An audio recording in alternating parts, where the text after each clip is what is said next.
We've discussed using tone, but I want to highlight exactly what you would employ Greyscale for as a storyboard artist. So I have no allegiance to the idea that you need to be hyper-realistic when using tone, especially in a storyboard. Storyboards are not art for hyper-realism, they're not there for that, they're there to show story. So I've created a couple of little scenarios that I'm going to use tone in, and I'm going to show you exactly how I use tone to emphasize the story points in that. So first thing I like to use tone for is to make layering in a panel distinct and clear. If we look at this panel over here, you might be able to tell what's going on just from the shapes and stuff, but if I didn't have, I don't know, maybe if this character was like this character who's sort of standing there waiting for this other character to come home or to come through the door or something, maybe if this was like a slightly more indistinct sort of character, you might be like, oh, it's like, maybe you don't really recognize what that is, or it doesn't really have as much of an impact if you don't like have the head there, and you're like, you might not even read that as a character. You might be like, that could be a piece of furniture this person's reacting to or something. But I would use tone to basically separate these layers. There's 3 layers going on here. One is the door, one is the sort of the focal point character, and one is the foreground character. So first of all, I can pick out foreground character a little bit like that, just to make them indistinct, to make them distinct from the door. And I could go in and maybe make this character also just like a whole, tone the entire character and keep them as a kind of a focal point, maybe throw another bit of tone over this foreground character here by using a bigger, puffier brush.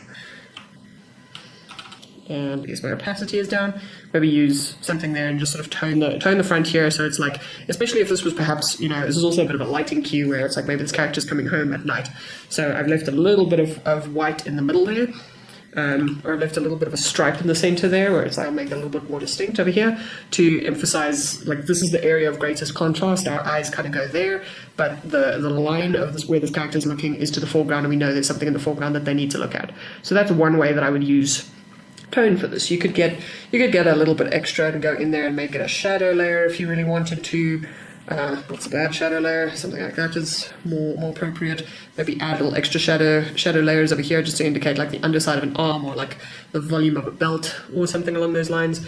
Maybe you could even add like unlined things in the background here, like I don't know, a dresser with, say, a lamp on it or something like that. A little bit of maybe a picture frame, just extra little bits of furniture and stuff. I personally think that just takes away from the thing. Maybe the only thing I would go in there and emphasize is like, but that's a door handle. Maybe a window for the door, whatever. Like, it doesn't really matter, it's just storytelling detail. That's maybe all I would add to that specific one. So that is how to make a layering in a panel more distinct and clear. In this one, we kind of have a similar situation, but I want to show you how I would use the overlaps or the contact with the surfaces. So I've got some line work in the back here indicating that there's kind of a brick wall behind this character. We can kind of tell this character is surrounded. This is the focal point person. He's wearing a bit of a hat. I've got the indication of a hat brim over there. And I just want to pick out the contact against the wall to kind of show just very clearly that he's up against the wall, just showing that little bit of contact shadow, which 3D students will be familiar with as being quite important in sort of showing that your figure or your prop or your vehicle or whatever is making contact with the ground somehow. These are like shadowy, indistinct figures in the background, which are, just vaguely henchman shaped. They can also get a nice, I call them grounding shadows. Like, it just sort of grounds them hard into the foreground and makes them like, they could be anything. They could be trees, they could be buildings, they could be like you could be looking through window slats or something like that. But it's a grounded foreground shadow that we're supposed to look past but acknowledge. And then we've kind of got this overlapping thing of the contact being made on this person by this threatening figure. And I'm going to do something further with the tone here, where I'm going to shade the face and shade this person's face as well, because he's wearing a little hat, a brimmed hat over here. Maybe shade the front of this person as well, just to show like I don't know, it adds to the threat a little bit, and it also like makes them lean a little bit more forward towards each other. So again, this is fine. I always love to add a little bit of big puffy brush in there some way, because it just adds a little bit more, I don't know, like it dramatizes it just a little bit, just it elevates it ever so slightly, and it adds a little bit of extra drama to something I didn't necessarily have a lot of drama. Also, what I'm neglecting to here actually is that you'll notice I'm on a grey tone in the background, and grey tones are really fabulous for allowing you to also use highlights. highlights are super important way to use things, and we could, for instance, we could have like lights that are coming over from overhead, adding to this and adding a little bit of, I don't know, we can even make it a harder light source there. So you can always like emphasize things about your character, remembering not to like go too willy-nilly with all of these tricks, because you really want to just focus on the character that is the focal point. So I'm only going to put the highlights here on maybe these main two characters and kind of show possible highlights there. But at that point, I'm really just gilding the lily. There's nothing in the script in my mind. There's no script for any of these, but I'm not saying there's any script necessarily calling for that lighting cue, or trying to call to a camera person or a previs person's attention, like, hey, you better have this lighting in this scene. I don't care what lighting they have in the scene. I'm just using this for story purposes again. That's my whole deal there. This one we're going to use lighting quite definitely. So again, we're on a mid-tone background. I would say we're on about like, if I had to maybe recreate this background for you really quickly, this is my default background because I don't like burning my eyeballs out when I'm looking at my stuff. Instead of going white, I go like 15% less white. Maybe it's, into like 81% or something black. Not even really that hectic. Maybe like, I don't know, maybe just that amount of gray. It's fine.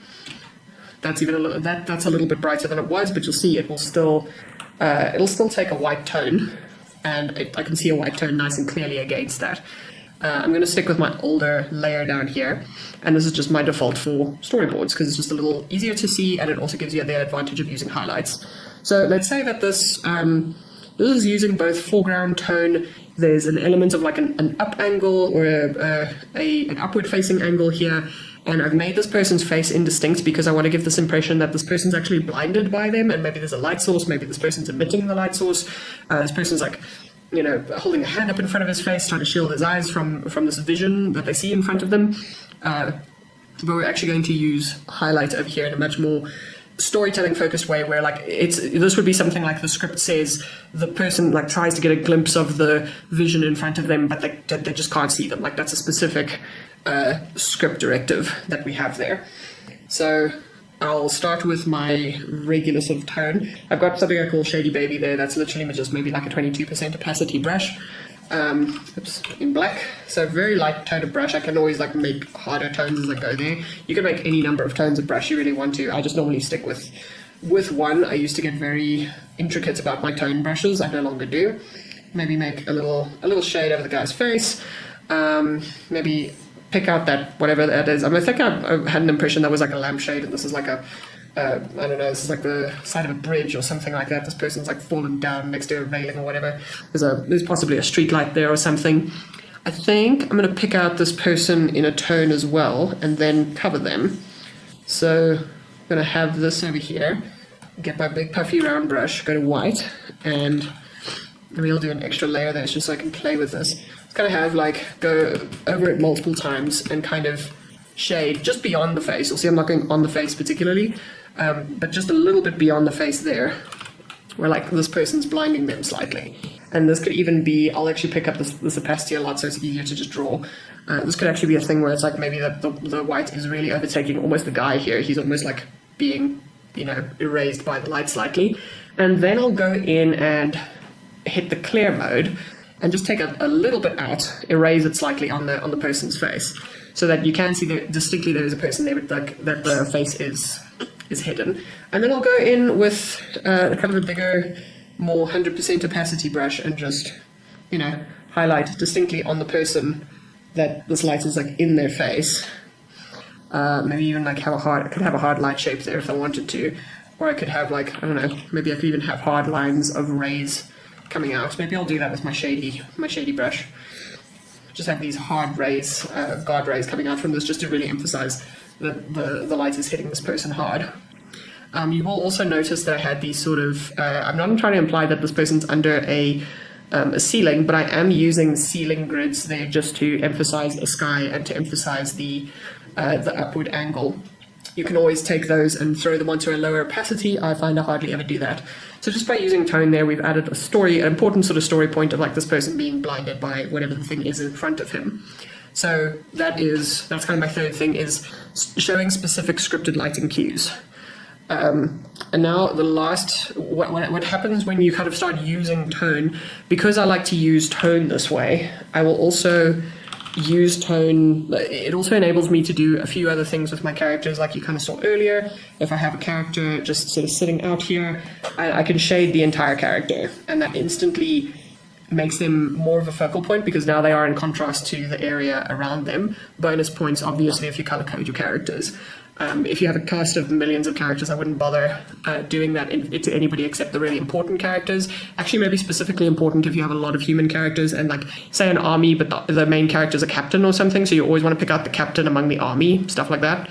That's very useful.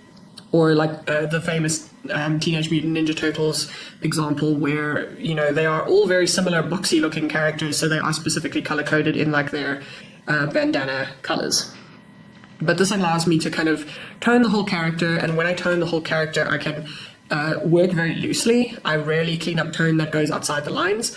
And it also allows me to be, like, I've made a more complex kind of drawing here, and I've specifically left in all of the kind of the structural scribbling, and we're going to use tone here to clean up rather than clean up lines, and just see how that goes.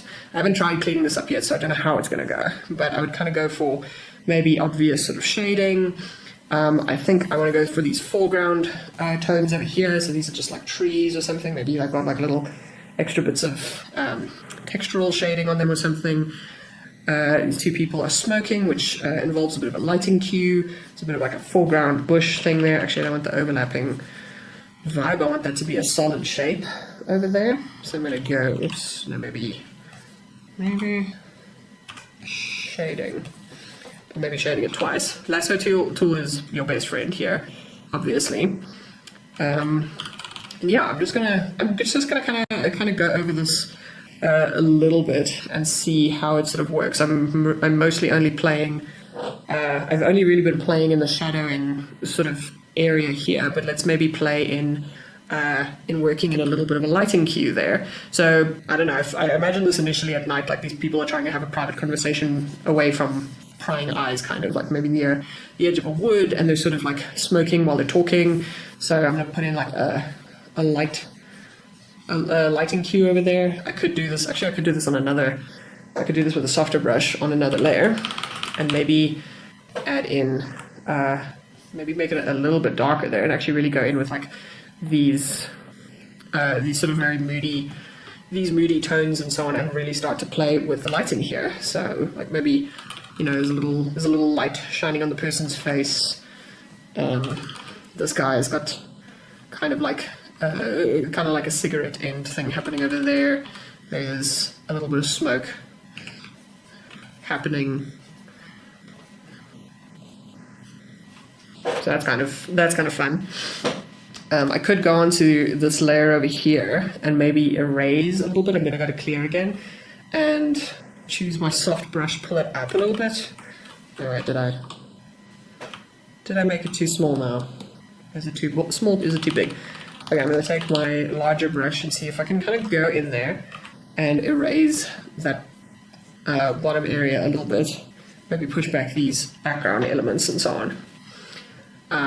And that's all nice, but I think I actually want to pull these two guys further up. So I'm going to go onto the first layer and shade all of them. I just pull them out in like a figure shading motion where I don't pick up the brush. I just try to like get all of them in there, including that guy's missing arm. Takes a bit of practice to get good with a big brush and get it to go into all the little kinks and things in one go, but it is not impossible. And right there, just even using that was kind of the satisfying thing I wanted right there, where that actually works really nicely as a way to, you can see the structural lines of like the horizon line cutting straight through these guys. I don't even care about that anymore because I've got the, like the shape and the silhouette is doing so much already there. And this is cleaned up. This, in my mind, is perfectly cleaned up. Like, I can bother to go in and like try and erase little scribbles and stuff, but it is tonal, it is moody, there's lighting cues involved, and it is cinematographically set up and ready for shooting. There's nothing really more we need to do with this. So that was the last thing I kind of wanted to talk about in terms of using tone and grayscale for your storyboards. I hope you found that helpful, and please let me know if you want to know more about the subject or something that you want better explained about this subject. Cheers and have a good one.